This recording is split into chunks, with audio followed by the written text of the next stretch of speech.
All right, let's dive straight into this. Today, we're doing something a bit different. We're looking at a recipe for peace, literally. In this explainer, we're going to combine a culinary guide to making artisanal milk with a psychological guide to beating one of our biggest modern struggles, overthinking.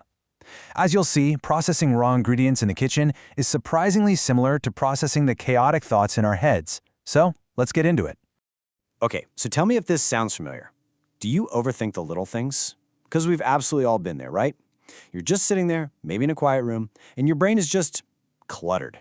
It's like you've got these dozens of transparent thought bubbles just floating around, completely stressing you out.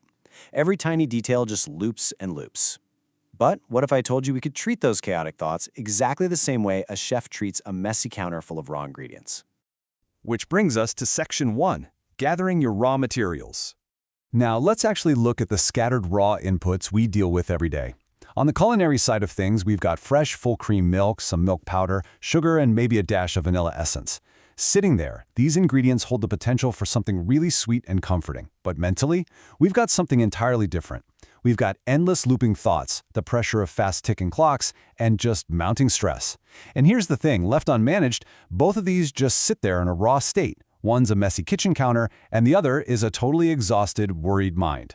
And that leads us to this incredibly fascinating definition from our source material. Get this.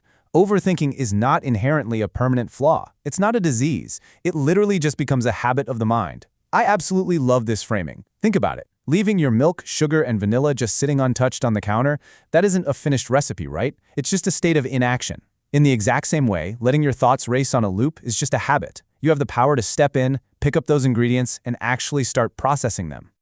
So let's move right into Section 2, the art of processing. This is where we go from just passively observing the mess to actively doing something about it. Step 1. We pour that milk into a saucepan, add in our powder and sugar, and stir continuously over some gentle heat. Mentally, Step 2 is the exact equivalent. As the heat of your day rises and those anxious thoughts start bubbling up, you just observe them. Watch them float by like clouds in the sky without actually reacting to them. Step 3 is taking the milk off the heat to cool and bottle, which pairs up perfectly with Step 4, practicing slow, deep breathing to firmly ground yourself right in the present moment.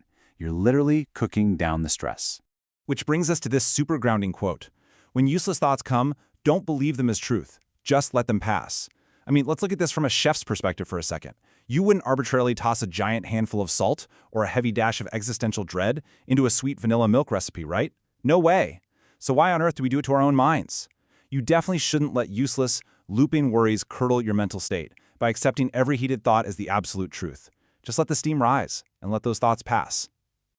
All right, moving on to Section 3, Cooling Down and Refining. So once the stirring is done and the thoughts have been observed, we have to let everything settle.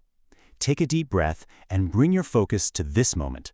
Imagine the physical act of taking that warm, beautifully prepared artisanal milk and letting it cool down before carefully pouring it through a funnel into these pristine glass bottles. That super careful, hygienic process, that is exactly what you are doing to your brain when you take a deep breath. Picture yourself in a peaceful room. Sunlight streaming in through the window, your face relaxes, and you're essentially bottling up that mental clarity to use later. And that brings us to Section 4, your final peaceful result. This is the big payoff. This is what happens when we allow our intentional processing to actually finish. Let's completely merge these two ideas now. On one side, you have perfectly chilled, homemade milk, neatly arranged on a table, ready to serve. Premium presentation, it's satisfying, it's complete. And on the other side, you have a confident, smiling person walking outdoors in a sunlit park, filled with a genuinely hopeful mood and a peaceful mind. By realizing that not every single stressful idea that pops into your head is true, you completely free yourself from that exhausting habit of overthinking. You've taken a messy counter of raw anxieties and turned it into a refined, peaceful state. As we wrap up today's explainer, I really want to leave you with this final thought. You now know the exact steps to take raw ingredients and bottle the perfect artisanal milk.